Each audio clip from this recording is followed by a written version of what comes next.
How are you, Anna? Nice to see I'm you. re- yeah, I'm really good. Thank you so much for your invitation. It's incredible opportunity. This is actually my first interview in such format, so let's see. But I'm pretty excited and honored to be here with you. Thank you.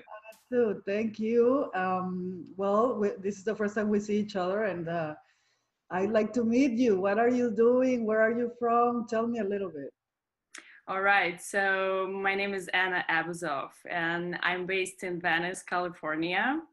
So I consider myself as an environmentalist, and I'm the founder of responsible fashion change agency called Destination Ama. And just recently, I started working for this beautiful organization called The Home, and working there as head of sustainability department, like mostly sustainable fashion. Okay. So yeah, and this organization is actually amazing because it ignites social changes and also serving major ecological concerns. So this is like exactly what I always wanted to do, like helping people, participate in some, change impact. So yeah, and a little bit about my background. So I was born in Russia, in the region of Siberia, Okay. and I lived in Los Angeles for the last 8 years already. And I have my background in law and art business. So Okay. before I got into sustainability space, I was working as an art agent and art dealer for the artist. Okay. And So what yeah. got you into sustainability?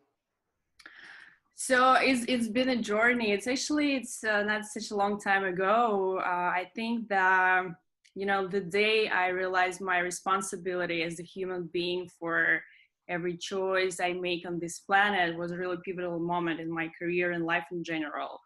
And I Mhm. also think that the way you treat nature is actually it's identical to how we treat ourselves and other people. Mhm. So, and I really felt this deep connection, in relation to my actions, to environment, the well-being of myself, my loved ones, future generation. And I was just I was craving for meaning in life. And I was just wanted to become something bigger than just myself and do something, that there's just something else than just like creating my own world and my own environment. Uh-huh. So this is how it all started, because I really think that our over dependency on logic, economics, got us into such a mess. And more you kind of like uh, listen to your intuition, more connecting to the nature, it's the only way out. So it's all started from within. From within, and Yeah. this prompt you to.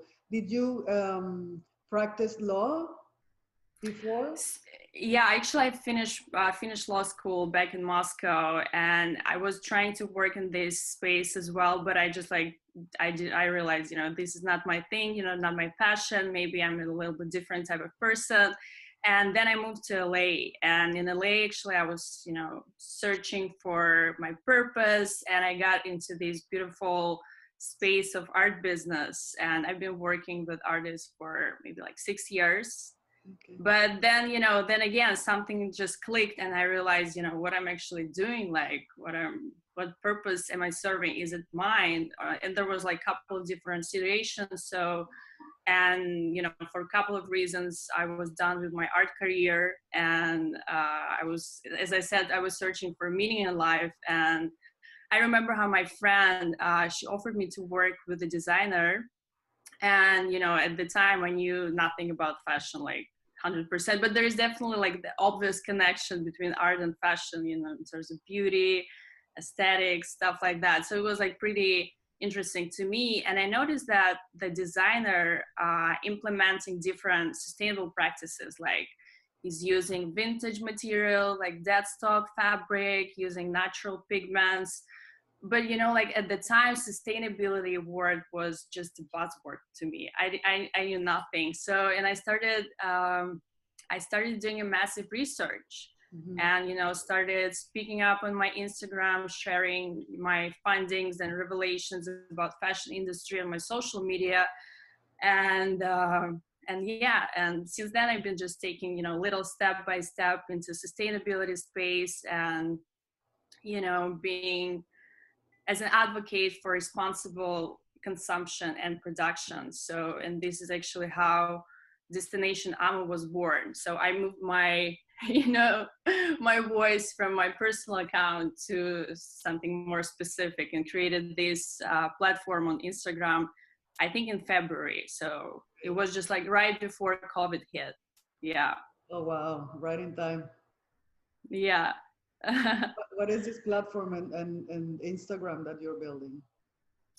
So Destinations AMA is actually, you know, it was developed as a source of inspiration for people, you know, getting to know ourselves, things that surround us better, like getting to know, you know, what it's made of, you know, how it's produced, and just kind of like yeah, I love to calling it as a sustainability guidebook. So I exploring different areas of sustainability, and I analyze them. I'm doing like deep research because I really like, you know, to know like everything, you know, just like different opinions. So, and then I post it, and it's like different subjects, different kind of like blogs. And yeah, and like since then, since I started posting all of that, I received a lot of support. Mm-hmm. And yeah, I just realized, you know, I'm actually doing something really meaningful. So I was just like, keep doing that. And right before COVID hit, and I think like I was really lucky because, you know, otherwise I was actually thinking to maybe start consulting brands on sustainability matters, was ready for that. But then I realized, you know, like marketing budgets are cut. So it's not really the point right now for brands. And I was like, okay. But then my friend, my beautiful friend Nika, she offered me this position in her amazing nonprofit organization. So, and like since beginning of March until now, we've been working really hard because organization is just developing. So it's like in the very early stage, and we're we are getting ready for our first fundraising. And as part of this fundraising, we actually developed this project kind of like in collaboration with The Home and Destination AMA, because I was talking a lot about upcycling, because I really wanted to create some sort of, you know, creative upcycling service here in LA. So when you can, you know, bring your old clothes, we can like recustom them or maybe fix them with like visible mending or like patchwork, something like that. So some kind of like recreating, you know, breathing new life into old clothes. And you know, then I realized, you know, it's not the right time because everything is closed, you know, shut down. So, and we just decided to do the same thing, but within this space of The Home. So, and we just started this contest, which is like currently happening on Instagram. It's called Upcycle for The Home. So yeah, go ahead. No, tell me, what is it about? Yeah, because I can talk like all day. But so the idea of this project is, you know, we actually helping the planet by, you know, upcycling things, by reusing and repurposing garments. We sort of delay. I'm a big fan of circular economy, and I think that upcycling is the closest, you know, practice we can actually implement in terms of sustainability. It's not circular 100% because you still have to, you know, throw it away and like put it in a landfill, but you sort of delay the end of life of the product. So, and you know, instead of buying something new, because I also believe that, you know, we can't really solve the, you know, environmental issues or social issues with an invention of another sustainable brand. Yeah. Because, you know, it's complicated. Yeah, I think we'll get back to that. But the idea with upcycling, so you can delay the end of the life of the product, and instead of buying, you know, all this time something new, you can just like reusing things, you can upgrade them, and you can, like the most beautiful thing, you can create new things. And like a lot of brands, mass market, luxury brands, streetwear brands, they're all doing it right now. Like Heron Preston, he was like one of the first designers, like back in 2016, if I'm not mistaken, he started working with different city initiatives, like New York Sanitation Department, and they like just started, you know, taking donations and creating like new products out of old stuff that would rather, yeah, it's either, you know, going to landfill or it gets donated. And like in case of donations, you know, sometimes I just actually yesterday I talked to the founder of a beautiful organization called Serve Ghana, and they decided to collaborate with us on these upcycling projects. And they were just telling me like how this, you know, secondhand market is like, it's over, you know, loaded. And sometimes, you know, if they can sell something, it gets, you know, incinerated or just polluting ecosystem, just, you know, like being on the land and biodegrading like for many years. Interestingly enough, I just finished my broadcast and was speaking about exactly that, how the second-hand industry in Africa is, you know, the good and the bad, but also how the U.S. contributes to all this in a good and a bad way. I just talked about it. It's interesting that you mentioned it because Yeah. also yesterday somebody told me that in Ghana, one of the things is that the local industry can't compete with second-hand clothing that's coming from outside and also manufacturing from China because it's very cheap. So the local industry suffers a lot because of that. So there's countries that have, you know, they're putting import taxes with the United States and things like that. So the clothes that they sell, you know, locally, that they produce locally are, you know, more expensive. It's not even that expensive, but the cost of secondhand clothing is much cheaper. But somebody was telling me yesterday that in Ghana, they sell clothes brought from the United States at a premium because it says that it's from the United States, which Yeah.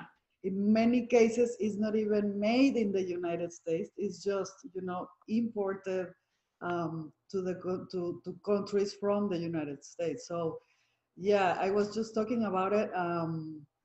So it's an organization in Ghana that you're going to work with. Yeah, it's called Surf Ghana. So they're all about, you know, extreme sport like surfing and skateboarding. So they started with the idea to kind of like develop the infrastructure, like good environment for young kids. But this organization consists of, I think, mostly girls, because like around maybe like 10 people are going to participate in this upcycling for the home campaign. And they were like pretty excited because they usually, you know, they host different workshops. They try, you know, to kind of like entertain the youth and, you know, bringing like different activities on the table. Like they start doing upcycling, and she said, you know, for us, like reusing and like going almost like zero waste, like repurposing things, this is actually what we've been doing, you know, for the whole life. Mm-hmm. And so for it's new for us, you know, for like Western world, but we just, you know, I think like sustainability is about going back to the roots. And, you know, I remember, you know, my grandmother, you know, reusing all these glass cans and, you know, just like different bowls. And yeah, I'm doing it right now. But like before that, you know, before this sort of like environmental awakening, I just, you know, didn't see these things. So I'm gonna in the book to you. It's called Liberated Threads. It speaks about how fashion has been important in the civil rights movement for Black people, but it's been very enlightening to me, and I've been talking about it for the last 3-4 weeks because they you know, you can read it in the book that sustainability is actually belongs to minorities. You know, it is where it came from, the immigrants, not immigrants, but minorities, um, people that live in villages, you know, how do you call them? Like indigenous communities. Yeah. Indigenous communities, because that's how, you know, that's how they live. They use the resources that are available. you know, this whole consumerism and fast fashion is completely Western and a Yeah. whole other system, very different from where we started, you know, ages ago. So, yeah. Yeah, you know, like just the only thing that's on the mind is just like profit, profit. But how about like people, other P's, like people and the planet? So, and yeah, I think we as like leaders, as business professionals, like sustainability, you know, advocates, we can definitely, you know, reimagine the industry, because I think this time of COVID, it was meant to happen, because like I think we deserve it, and we deserve this time, you know, to think through, to kind of like see all the mistakes, you know, we've been making, and like trying to, you know, restructure like our, you know, mentality, and also like the way we do business, with like responsible approach, with accountability, with like transparency.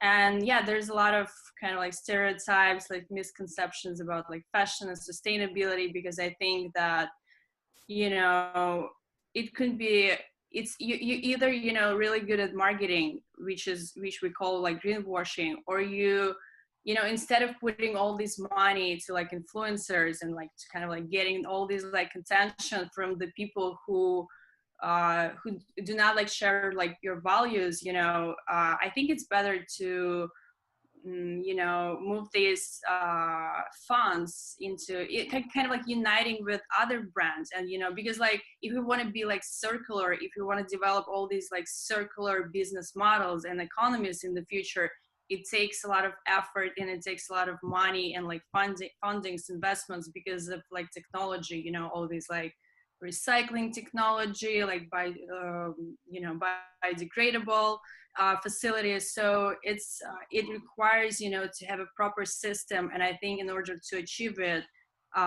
we have to unite, and we have to collaborate, rather than, you know, like compete with like different marketing campaigns, like who does it better, like who's more sustainable. So yeah, I'm definitely kind of an advocate for union and sharing knowledge, sharing resources, kind of like being open, transparent, and put your money into action. Or like, you know, the same thing happens with all these like eco sustainable products, you know.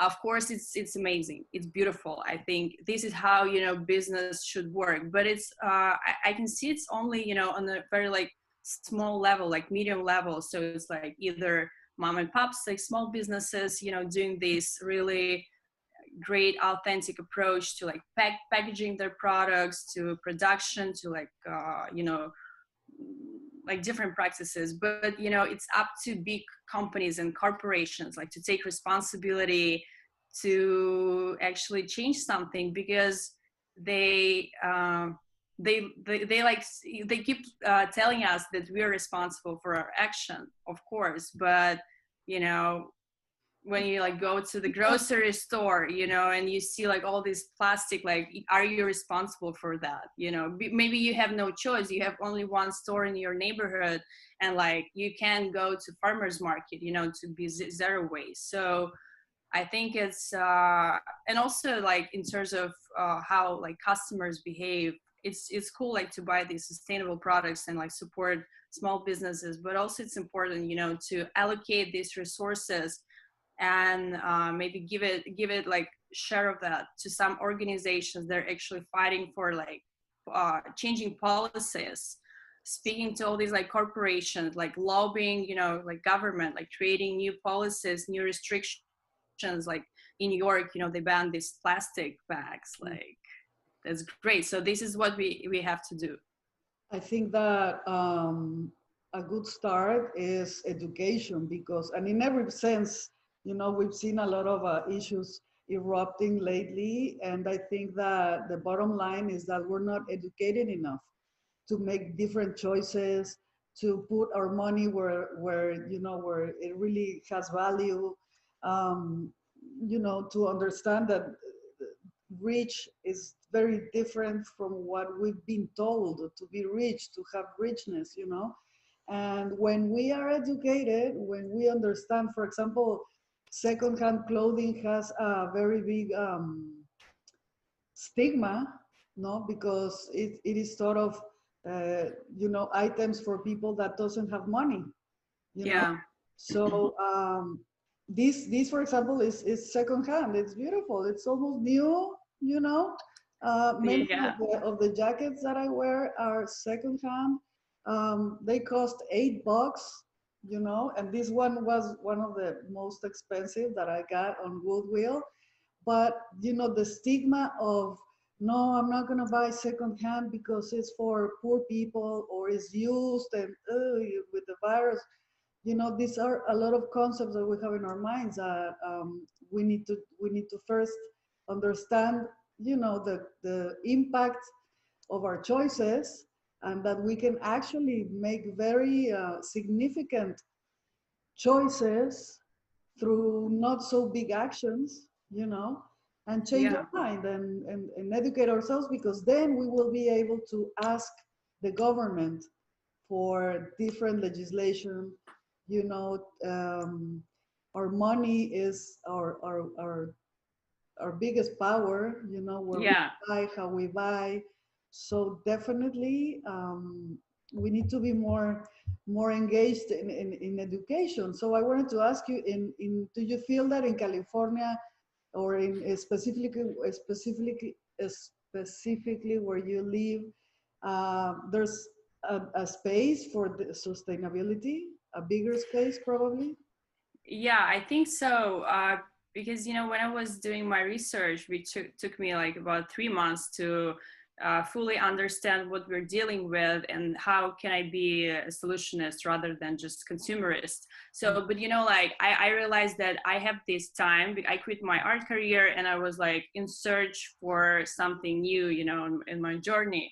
But like for some people, you know, time is luxury, so you can afford it because now, you know, I'm working like 24/7 on this project, and like sometimes, you know, I have no time to read. So I understand that this is why I actually developed this Instagram platform, you know, to share with information like more consent, you know, format. And also, yeah, I noticed that, like, for example, in Venice, California, there is a type of population, they call it aspirational class. Okay. So it's like for people, you know, um, who have time to read, to understand what's going on, and to make decisions. You know, like they call that, this is like group of people who actually breastfeed their babies because they know that it's better for their you know, psyche, like in the future. So they like sacrifice something in order, you know, like to bring some benefits to their kids. Mhm. Or, you know, they're like going to farmers market because of course it's accessible, and because it's also beneficial for the planet. It's like zero waste and you're like supporting people, farmers. So, and I think, yeah, it's all depend it, of course. Like I think for now, sustainable lifestyle is a luxury, and that's, to me, people can afford it. But there's also ways, you know, to implement it, as you mentioned with secondhand. You know, our values, they don't allow us to think that secondhand, you know, is cool, because we, you know, taught to think that it's like for people who can't afford it. So, and I think that this like COVID situation which happened, it was like for good for all of us, because me personally, I was, you know, rethinking everything. It was really, you know, insightful and super like prolific time for me. And I just like became much easier, you know, in my shopping habits. You know, I don't really shop. I actually made a commitment beginning of this year not to buy any new clothes. The keyword is new.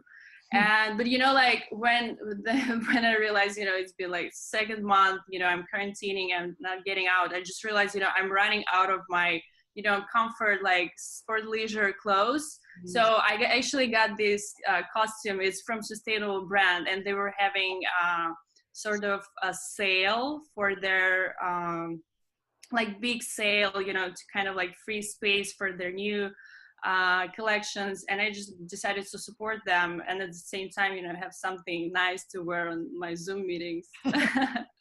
So yeah, but definitely, like I think we're feeling this shift. You know, we're feeling the impact of climate change, you know. And maybe like before, you know, people, I think like first time I heard about like climate change and how people were, really like impressed by that, it was from snowboarding community, because when you ski, when you snowboard, you're in conversation with nature, because you're like part of this nature, and you can see all these changes and like consequences, how they even if they smoke a cigarette, they will never put it in snow, they will definitely keep it, because yeah, this is actually first time I heard about biodegradable features. It was from them. So people are connected to nature, and they speak the same language, and I think we have to do the same as a society. Really need to become like easier, without all these like complications that actually brought us to such a mess.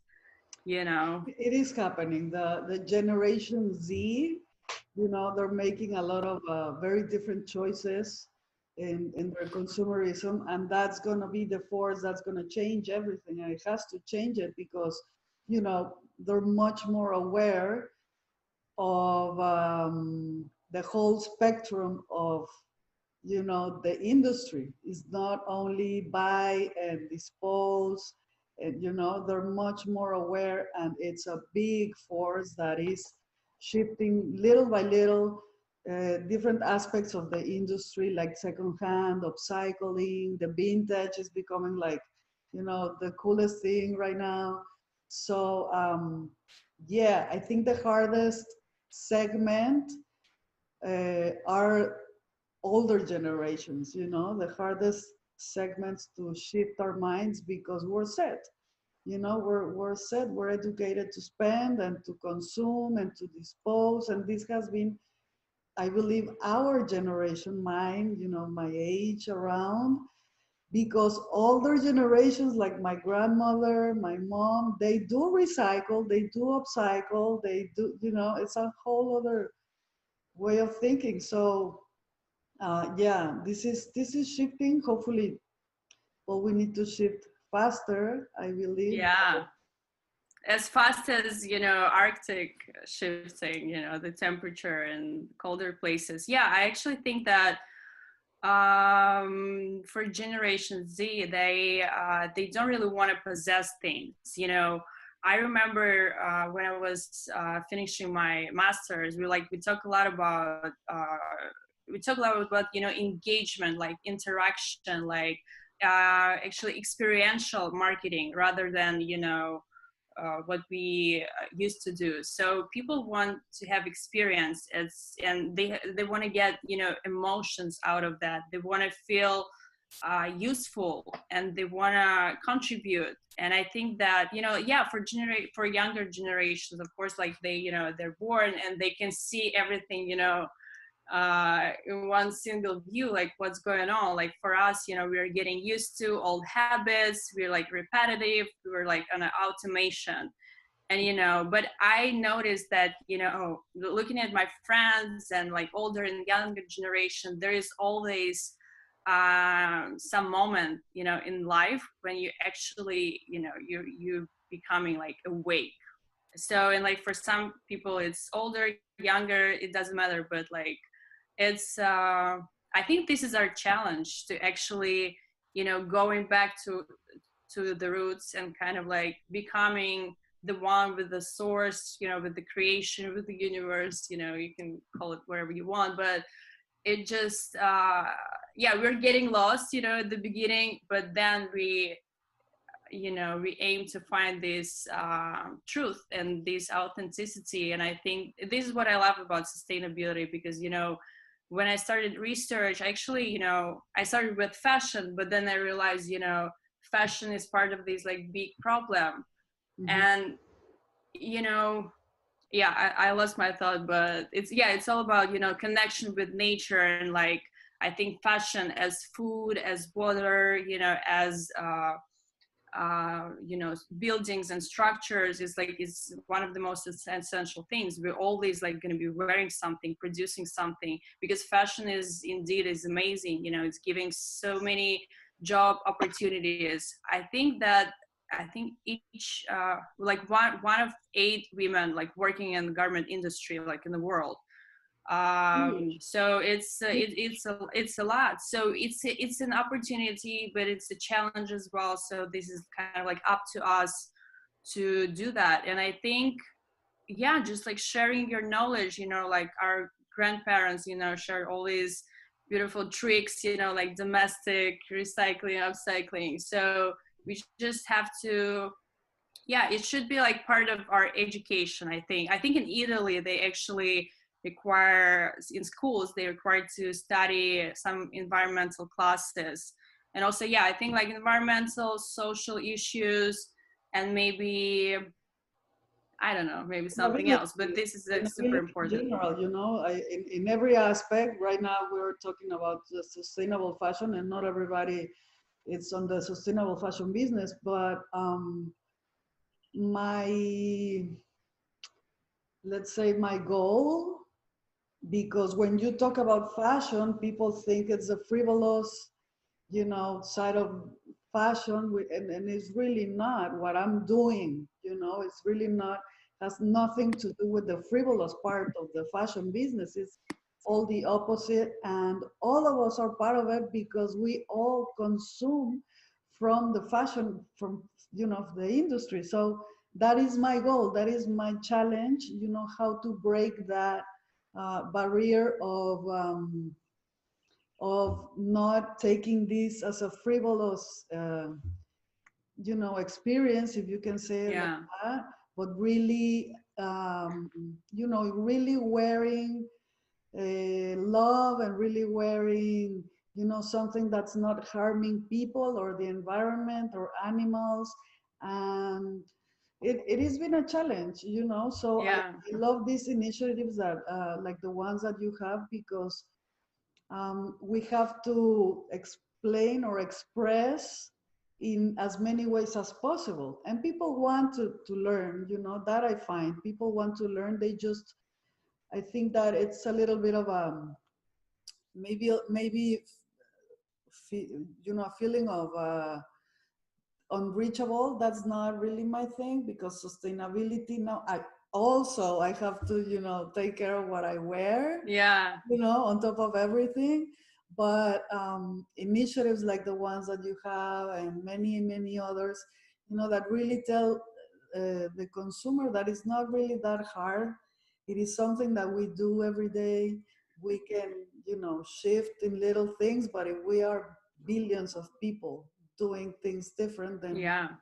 the how, change. how they say, we don't need like one person doing zero waste perfectly. We need like thousands, like millions of people who are doing it imperfectly, because yeah, it just step by step. Because when I started being interested into this space, I was thinking like I should do something, I should start like a business, some initiatives, blah blah blah. And I was thinking, okay, how about me, connecting different local sustainable designers on one platform, and at the same time to do sort of like blogging, with educational component as well.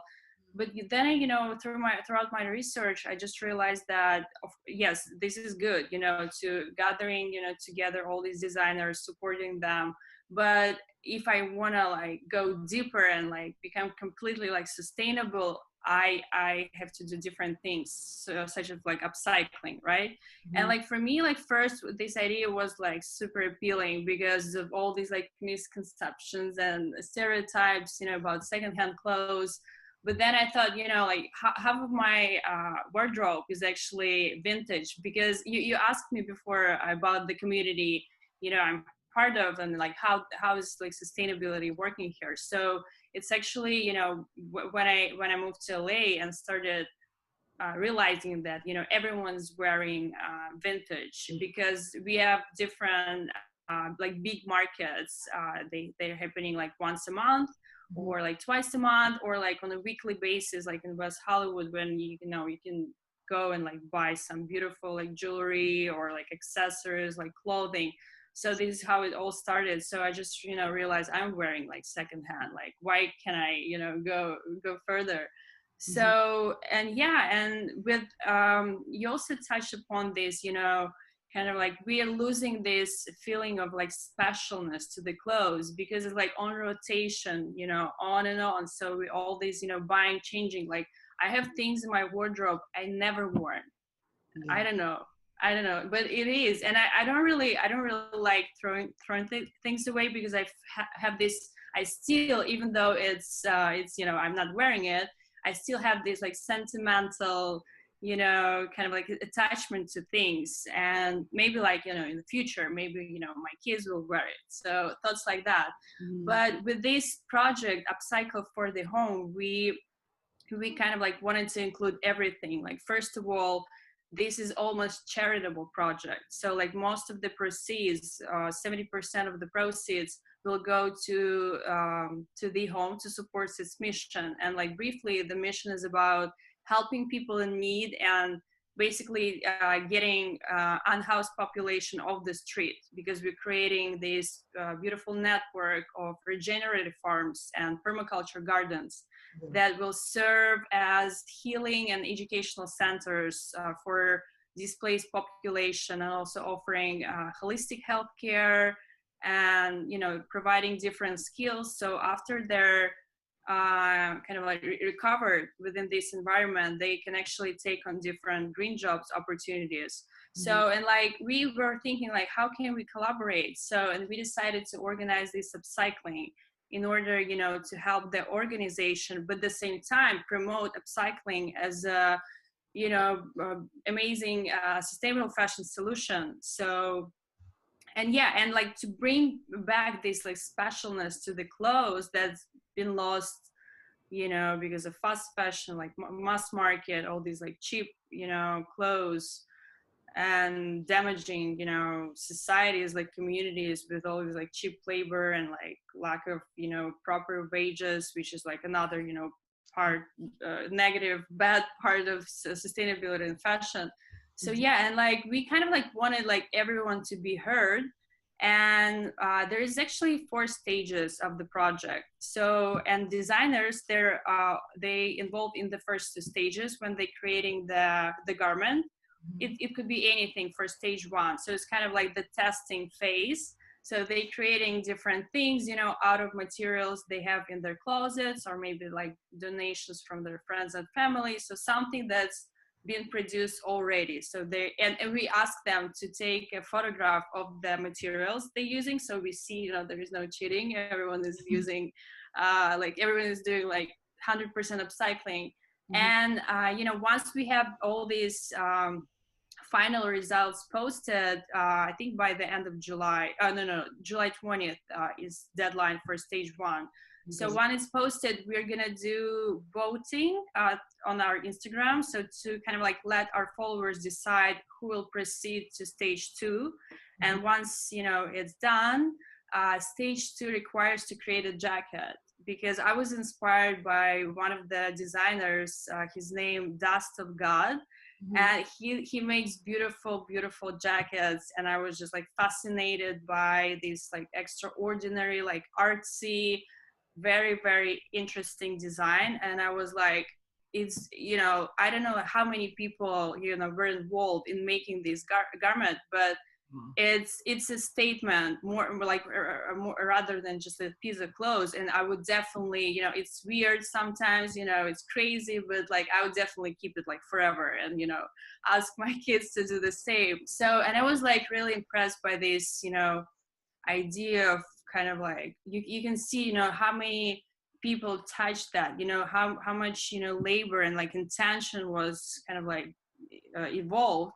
Mhm. So, and like for us, also, you know, when they produce the jacket, they ship it to us, and this is where stage 3, you know, begins, when we invite local Los Angeles artists, like visual artists, to come to our space and to upgrade the jackets. These designed by the designers, so upgrade it to the like next level and to create a real like piece of art.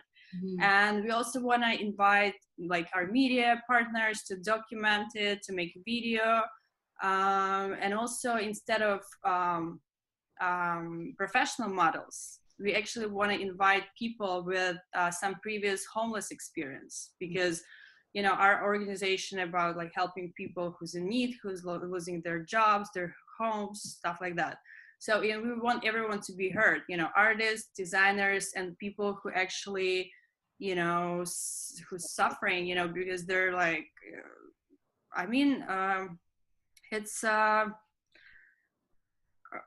like almost let me pull up my notes. I just want to say it out loud. Yeah, like it's estimated that no less than 150 million people are homeless. So it's like 2% of like population in the world. And when it comes to lack of like adequate housing, it's actually 20% of people. So 20% of people in the world experiencing that, and we want these people with previous homeless experience to tell their stories as well, so everyone can learn from that, and everyone can feel connected, and maybe they will be inspired to do something. Because as we noticed that there's like a lot of like government initiatives happening around homelessness, but as far as we can see, they don't really work. So that's why we're coming to help. So and like by the end of the contest, we're gonna do online auction. So I think it's gonna be in September. So if everyone wants to support our organization and have a beautiful jacket in their work, just look for updates. The jackets go for auction, and then what the proceeds go to this organization to we're sharing 30% with the designer, because we also want to like support designers, even though it's such a little share, but still.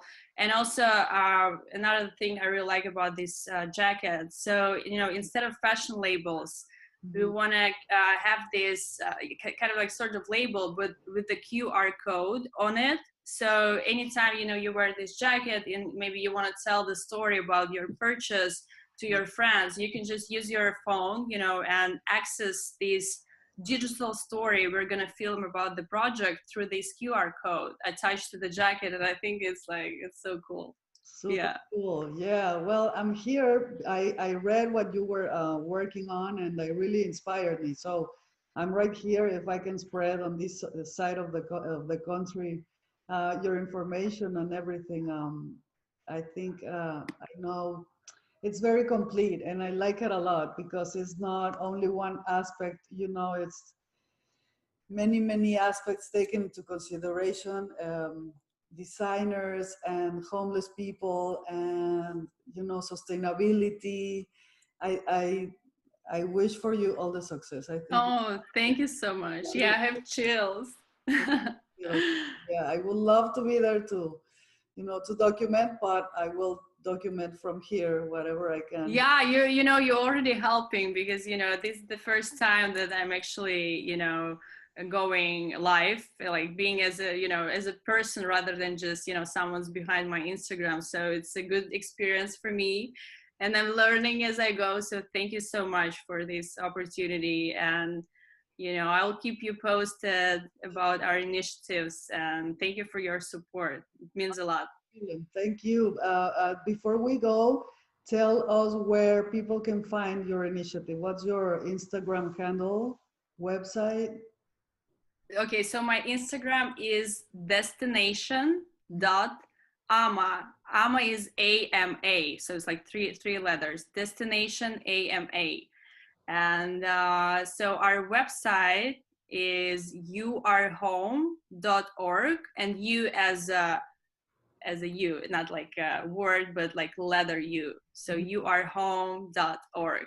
Yeah, this is the website for our organization, and there's different pages for initiative Upcycle for the Home. But yeah, you can find everything on my Instagram, and don't hesitate to DM asking questions, like offering some additional information or insights. I'm happy.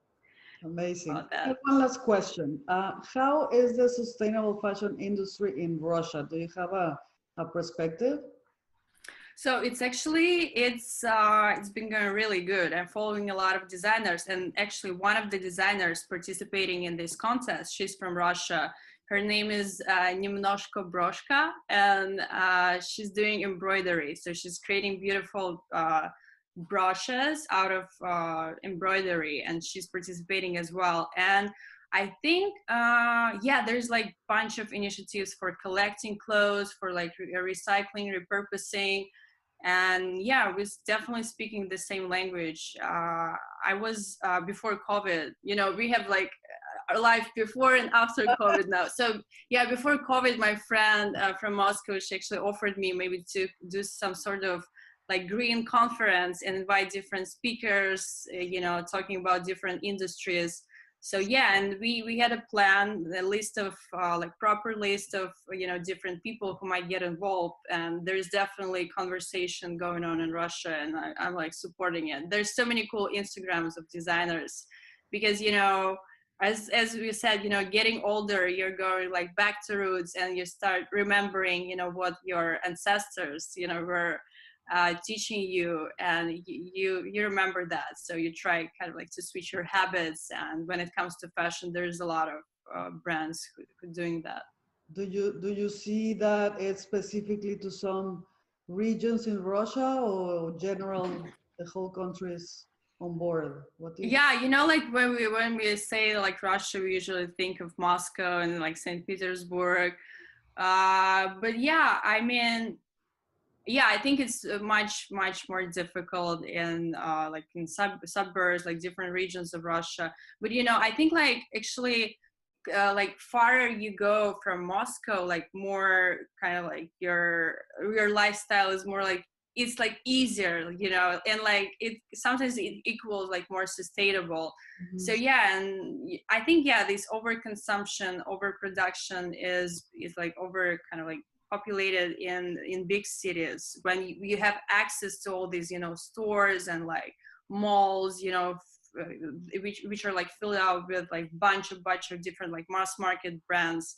And yeah, actually I was born in Siberia, so it's like 4 hours flight from Moscow, so it's quite far away. It's like completely different vibe, completely different, you know, environment. And I can say that, you know, I wasn't that kind of type of person before I moved to Moscow. So like when I moved to Moscow, I started being more, you know, kind of like concerned about like the way I look, you know, what I wear. So I was like more into shopping and consumption and like unconscious consumption. But before that, I didn't really care about that. So like this big city, you know, made me, you know, kind of like being consumerist most of the times, rather than, you know, as I said, solutionist. So yeah, it's but here we go, you know. A few months ago, I was doing some research well, not in Russia, like physically, but about vintage in Russia, in cities like St. Petersburg and Moscow, and I did find, a lot of vintage stores. I was surprised. I didn't find much like data, but I did find a lot of vintage stores, which was very interesting. I would love to see those vintage clothes Yeah, from and Russia. they're doing markets. I think in summer, like in Moscow, they're doing multiple outdoor markets. And actually, COVID situation now in Russia is really good. It's much better than in Florida and California. So everyone is outside. Everyone, you know, kind of like returning back to their activities. So there's a lot of, yeah, this is actually the best, you know, since we're talking about Russia right now, like summer is the best time to go there. And but I hope, you know, maybe next time when you're in LA, maybe we can go to some of the flea markets here, and I'll show you what's going on here. I would love to. I'll let you know when I am around there. I will definitely. Yeah. Okay. Thank you so much, Anna. It's been a pleasure talking to you. And we will be in contact, I promise, because your project is really beautiful. And as much as I can, I will to share information, okay? Yeah. Thank you so much, Carolina. Thank you. I appreciate it with all of my heart. Thank you, Anna. Take care. Thank you.